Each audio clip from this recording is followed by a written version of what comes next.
Their immune system was not strong enough to fight off these diseases. And of course, a lot of the Europeans died from these diseases as well.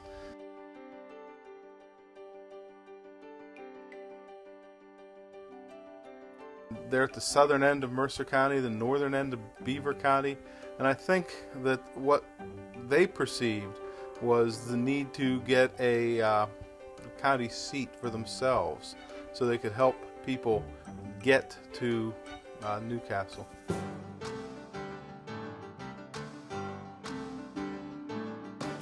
You don't know what it's like till you're in it. And everybody thought, we're going to go and fight this war. 3 months, we'll be back home. We'll be heroes. We'll marry our girlfriends, be happy, settle down, and eventually become the grand old man who saved the Union, living up on the house on the hill.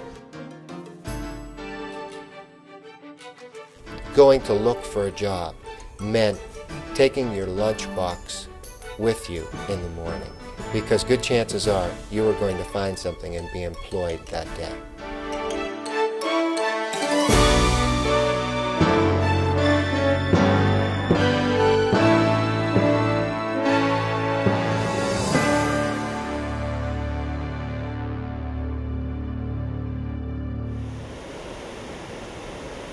More than 14,000 years ago, Lawrence County was covered by the Wisconsin Glacier, creating the area's rushing creeks, rugged valleys, and rolling hills. The Native Americans roamed the lands as early as 8,000 BC. They were nomadic, following the herds. They were the hunters and gatherers. They didn't have any tools other than a few projectile points and some flint knives. Over time, they developed a special spear called the atlatl, which allowed hunters to throw with more power and distance. By 1000 BC, the Native Americans began to establish their own villages. We refer to them as the Monongahela people, the people that lived here before the Europeans came here. The Monongahela Indians farmed the land, growing corn, beans, and squash.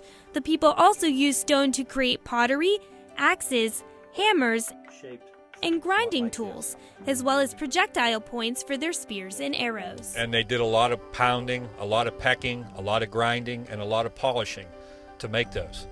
And the hours they put into those things must have been tremendous. The Native Americans also built large mounds in the earth for burial and ceremonial purposes. But as early as 1550, their influence started to fade as Europeans settled the land. 100 years later, the Monongahela people disappeared. Many speculate because of disease brought here by the Europeans. However, another tribe called the Delaware Indians moved into Lawrence County from the east. Legend has it here at Slippery Rock Creek that a group of Native Americans were chasing after a European settler. And when they came to the water, they attempted to cross, but instead they slipped on rocks like these. Chasing after the European lifestyle would later lead to the Native Americans' demise. Newcastle was called the Kuskusky Villages. There were 3 main villages in the Kuskusky Villages, and it was a hub.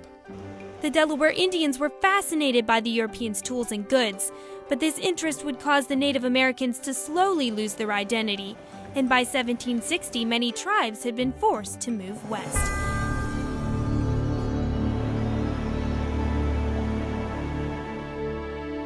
While some Native American families continued to linger in present-day Lawrence County at the turn of the 19th century, European settlers began to dominate the area and develop the land.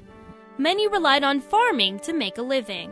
One of the things that you had was donation and bounty lands, and what occurred was you were either given the land as a soldier or you were given the land as a you bought the land off of one of the land trading companies. Newcastle was the first town to be laid out. Surveyor John Carlisle Stewart arrived in 1798 and plotted the original layout of close to 50 acres. However, the town would soon outgrow these limits. In 1825, Newcastle officially became a borough with fewer than 300 residents, but 25 years later, more than 1,500 people called Newcastle home. The cities are set along rivers, and when the canals came through, you're going to find that a lot of these cities came into their own power. The canals allowed companies to bring in iron ore and carry out products from local factories. Just as Newcastle remains the political center in Lawrence County today, the city is tied to the root of the county's formation. This is the line that now separates Lawrence and Mercer counties. However, this wasn't always the case, as Mercer County used to cover the land south of here, near Newcastle. Newcastle was split between Mercer County to the north and Beaver County to the south, causing political problems for the thriving community. Political leaders pushed for the creation of a new county with Newcastle as its headquarters throughout the 1830s and 40s, but they were met with great opposition and a formal petition against the plan. I think that's one of those things that people would understand completely if they lived in the time. I mean, it's a tax base. That's how things were. But that would all change in 1847 when David Sankey was elected to the state senate. With his efforts and others' help, an act creating Lawrence County was passed and signed by Governor William Johnston on April 5, 1849. It was considered a political victory that Lawrence County was even started.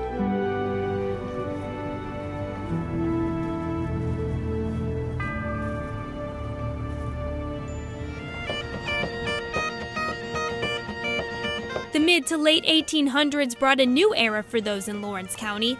The Civil War broke out and many were quick to respond, even men with little combat experience. Most of the people who were from here were very, very patriotic, and most of the people who were in weren't trained. They had no experience. You suddenly become a captain or a lieutenant or even a colonel and never have been in uniform before in your life. 4,000 men from the area served in the Northern Army out of the 20,000 people that lived in the county during that time. And nearly 500 of those soldiers lost their lives. The casualties in the Civil War were greater than any war the country had ever fought and has ever fought since. It staggers the imagination. 2 units were mostly made up of men from Lawrence County, the 43rd Regiment Battery B 1st Artillery, and the 100th Infantry Regiment known as the Roundheads. The infantry was the most numerous branch of the service at that time. Cavalry and artillery were much smaller. Cavalry was a smaller group than the artillery. Local residents also took on leadership roles in the war, including Dr. Daniel Leisure, a physician from Newcastle. He recruited the Roundheads Regiment and later would serve as the colonel for the unit. While those from Lawrence County were fighting for freedom on the battlefield, others at home were helping fugitive slaves find freedom. Right here in the heart of New Wilmington, the Tavern Inn is believed to have been part of the Underground Railroad.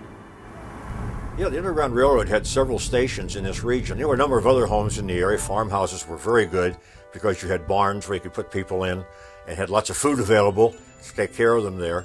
And also it was more remote and more difficult for the slaveholders to find. Lawrence County found another way to help out from the home front. People were busy making goods for the troops. And Furnace Hill in New Wilmington originally housed the Fremont Iron Furnace. Workers fired the furnace using charcoal from timber in the surrounding area to make ammunitions for the Union Army.